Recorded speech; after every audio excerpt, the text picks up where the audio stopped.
Hello, Aries. How are you? Today is Sunday, December 7th. Hope everyone is doing very well. I am here to do your weekly tarot reading. Today is actually a holiday here in Milan. It is the patron saint, Sant'Ambrogio. And yesterday I was actually in Barcelona visiting my daughter for her birthday. So Barcelona has the most beautiful Christmas decorations up this season. So I'll try and put some photos up. Happiness card. Kicking us off. Yeah, they were like really bright and colorful. So I have finally cleaned up my iPhone so I can use better quality images. Thanks for your patience on that.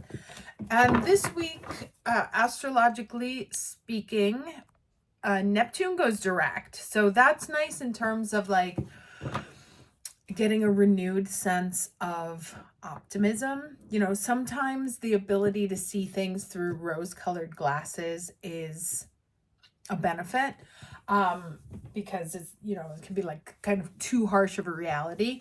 And that's kind of what's going on now. So we'll be able to have Neptune go direct and feel a little bit more, you know, like, oh, that it could happen, you know. And then Mercury also moves into Sagittarius. That's one of my favorite transits because it's a Gabber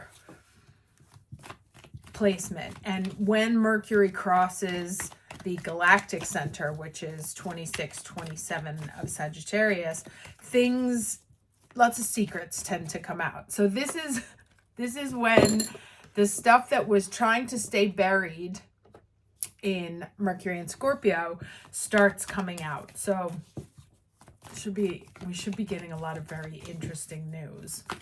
Let's go ahead and jump in with the overall energy for the week of December 7th for the Aries watching this video. Okay. Courage and change. You know, so actually change could come rushing in because, you know, this is powered by the wind and these are kind of rocky waves also generated by wind. So things could start moving. So there could be like a surprise communication, like I said, with the Mercury and Sagittarius happening, something that you didn't expect that causes things may come as, you know, something you like as a real surprise, may seem overwhelming, but it's actually not. So, and it gets you to move towards a nicer place, right? Because here you have this sort of, is it a unicorn? No, it's just like a pretty horse that soars over to something else. So let's see how the rest of this plays out. But winds of change on the horizon for sure. Challenge.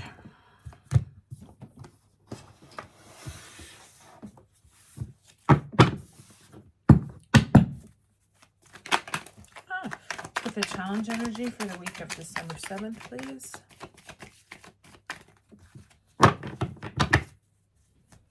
Challenge energy for the Aries watching this video, week of December 7th.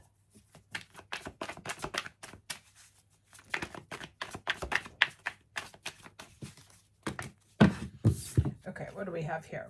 All right. Okay, so we have the new vision here, right?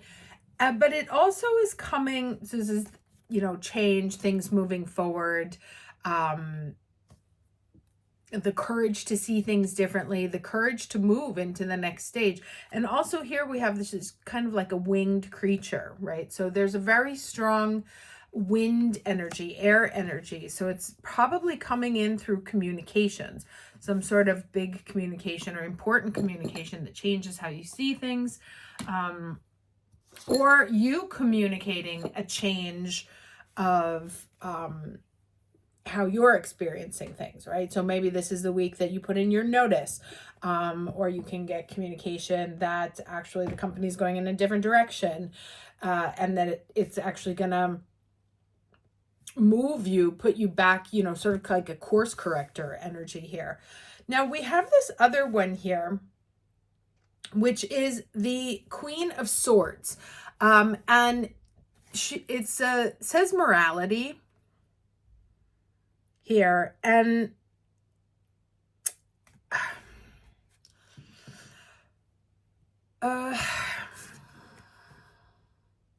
there's something about reinterpreting perhaps your own value system, or a communication that makes you reconsider your value system, reconsider the definition of right and wrong, right? Or that you may get communications of somebody who has behaved unethically, and that change is gonna cause a great shift in your life, or someone's lack of morality leads you to a whole new vision. But you see that she's kind of like, this person is very imprisoned, almost like they're very stiff, they're very rigid, and this is kind of opening up. This can also be, especially with Mercury and Sagittarius, sometimes there are sort of like religious eurekas there, where people maybe who are brought up in a very sort of strict orthodox style religious household may be sort of breaking free from that, or changing, that they want something much more free and open, and built according to their own needs, right? Instead of prescribing to the quote unquote morality of others, that really sort of writing their own doctrine about what life should look like. Let's see what else comes up here. Now, of course, Sagittarius, which is where we are now in terms of solar energy, is all about sort of publishing, higher thinking, religion, philosophy, value systems, belief systems. And Zeus, Jupiter, was at the top of the mountain. And so he was able to see things from a very different perspective than people who are sort of living on the ground. And that's what Sagittarian energy asks you to do anyway, right? When we go through this transit. And it's, of course, it brings a little bit of chaos with it. Sagittarian energy is like an unbridled horse running through an open field, and it goes in kind of whatever direction. But it brings with it a sense of freedom, possibility, and opportunity, right? Especially coming out of Scorpio, which is very much about control. So there could be, to me, this is very much about changing your thinking about something this week, or learning something that causes you to reconsider maybe something that you've held true for a very long time. What is the lesson for the week of December 7th? Okay, I'm going to take both of these. So the first one, okay, is grief and acceptance. So, which is interesting because acceptance is the final stage of grief. So, but this is, because this is a different kind of acceptance, right? This is the acceptance that the woman has spent, the story behind this card is that the woman has spent much of her life feeling out of place, right? Or missing, lacking. And actually this energy comes in and reminds her that even though she thinks there's a piece of this pie missing, that actually she is perfect the way she is, and she's exactly where she's supposed to be. And this grief here is about sort of mourning. It's not like specific, like that kind of grief, direct grief. It's about mourning what you thought would be, or a vision that you had that may not have been realistic, right? And with this coupling of cards here, this talks to me about also like sort of losing, letting go of an incorrect perception of yourself, right? That may have caused you tremendous grief throughout the years, and that has piloted much of your own internal belief systems. And all the rest of the energy here talks about breaking free from it. So there may have been, there may be some sort of sad, whatever this communication realization is, there may be some sort of sadness attached to it, and that you're like, shit, if I'd only known, or if I thought this earlier, or if only they hadn't, right? Sentences like that. I just shouldn't have gotten married at 20. I wish I'd waited to do this. I should have gone back to school. So this is kind of the would've, should've, could've's that we keep ourselves sort of bound into a sense of other people's rules. And what it seems like is happening this week is that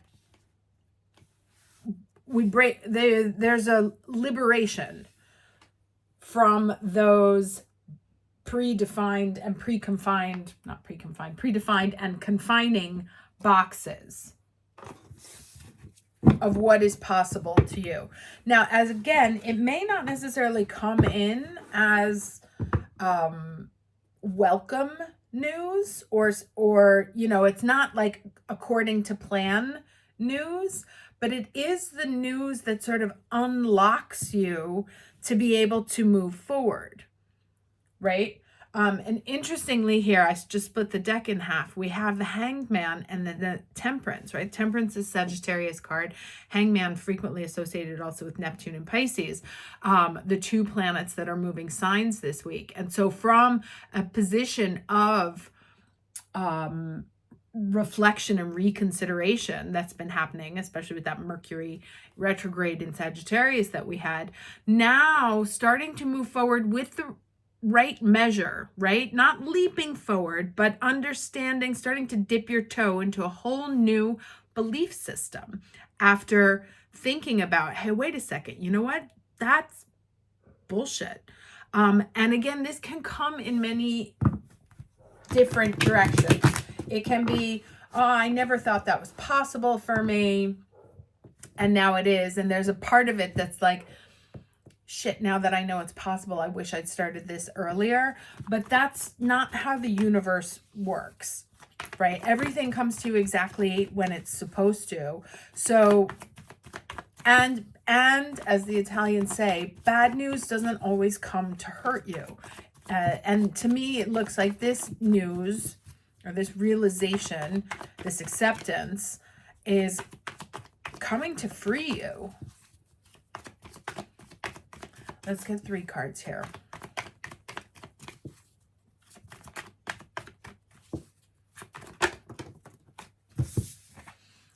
Okay, so interesting. So starting with the 9 of Wands, right? That's somebody who's like been through it and is a little battle weary and hesitant to, and on the defense, right? Afraid to be optimistic because like, I've seen a thing or two and you can't fool me kind of energy. Then underneath we have this 7 of Swords, right? Now 7 of Swords is very commonly somebody doing something shady or trying to get something shady over on you, somebody sneaking away.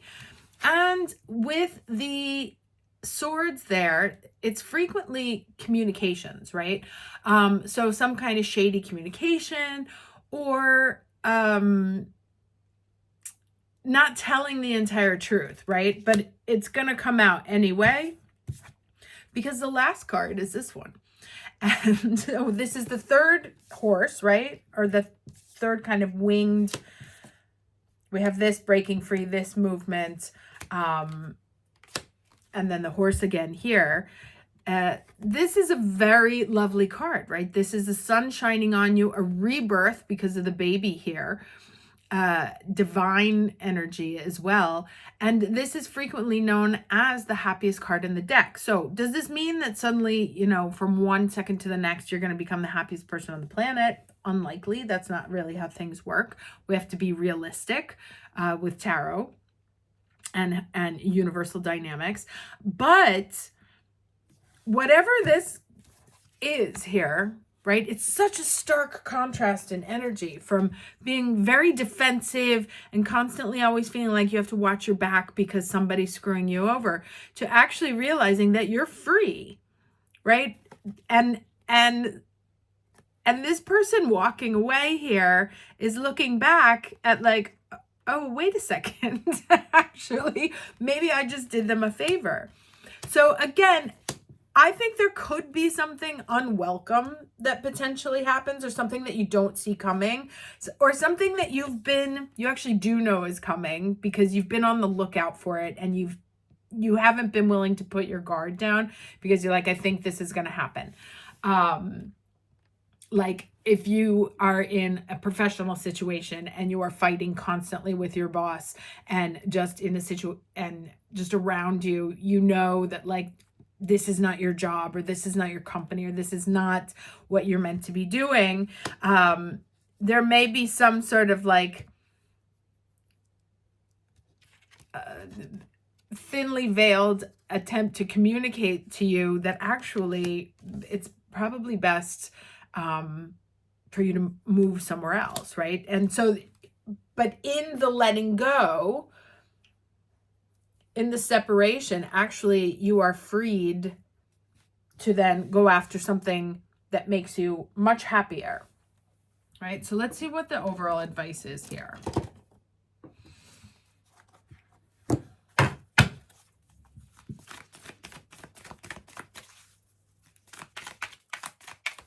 Because the Seven of, like, okay, so if we just had the Nine of Wands and the Seven of Swords, I'd be like, okay, not great. But the Sun energy there as the last card is really powerful. And in each one of these setups here, there was sort of an unpleasant card matched with a really nice one, right? We have this sort of severe, strict morality with an open vision. We had this sort of rough and tumble courage, like having to face things, with this very light, breezy, happy, I'm floating into a new reality, right? And then also this other grief here coming with a sense of acceptance, of wholeness. So there is a balance of energies here. And remember, when I pulled the first cards, we were looking at the Temperance, which is all about balancing things out.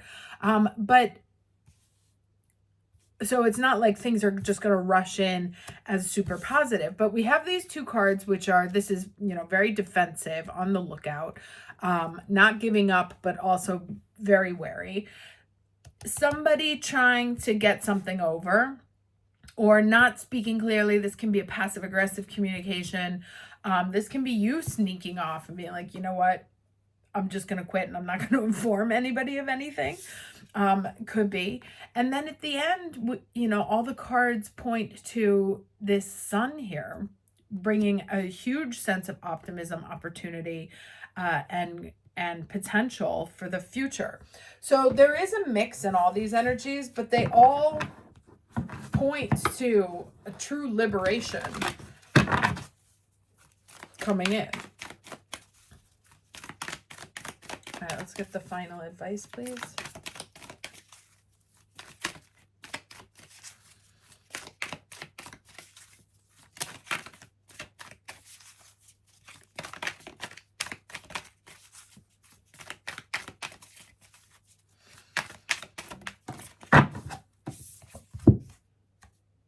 Okay, Saraswati Mastery. Let me read this for you. So 45.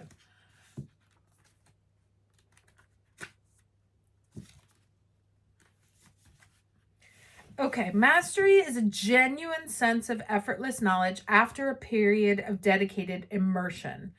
And that reminds me again of the Hanged Man and the Temperance card that we got.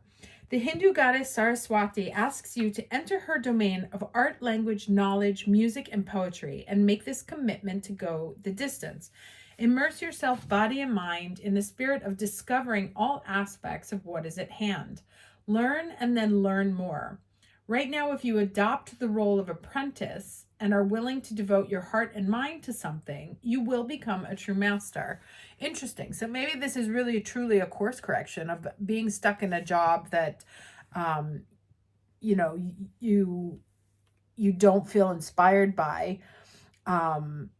Or actually, you know what? That's why I saw this video. So I was watching a TikTok video this week of a guy who had worked in a factory, and his job was dealing with glass, right? And he said that he had spent most of his life working in this factory. And of course, I mean, it's not like an ideal, lovely place to work, but that the skill that he had picked up there allowed him, he finally left and he opened his own store of glassworks. So now, and so he makes these TikToks about him creating his works of art.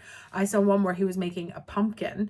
And so he shows you how he goes through the process of making these beautiful glass vases, or vases. And the skill that he picked up was from what he was doing in the factory, right? So taking the skills from something that you don't enjoy and applying them into something that you do enjoy, and figuring out how to, I always tell the people that work for me to have very little loyalty to the company, because the company has very little loyalty to you, and that you always need to guarantee that you are learning something that you can use. And if you are not learning something, if you have reached the top of that, right, then you need to ask for a different kind of project or communicate, you know, I would be interested in doing more of this, wherever your skill set needs a little bit more rounding out, or something that you're just be interested in learning. Because again, it's the workplace is, to me, is really a place to also make sure that you're getting something besides a paycheck, and a skill that you can use, a spendable skill that you can use in the future. So that's interesting, that this kind of comes up right here. So right now, if you, adopt the role of apprentice and are willing to devote your heart and mind to something, you will become a true master. Deep wisdom knows only continuous learning. No matter what question you've come to explore, the goddess Saraswati reminds you that the pursuit of mastery is never ending. So enjoy every minute of it. Okay, so it's an interesting kind of twist, on what we're talking about. But to me, it's kind of like a liberation to pursue, like to apply your skill set in a new way that will make you happy. So I'll just leave that last thought there with you for reflection. Hope you have a beautiful week, and I will see you next weekend. Take care.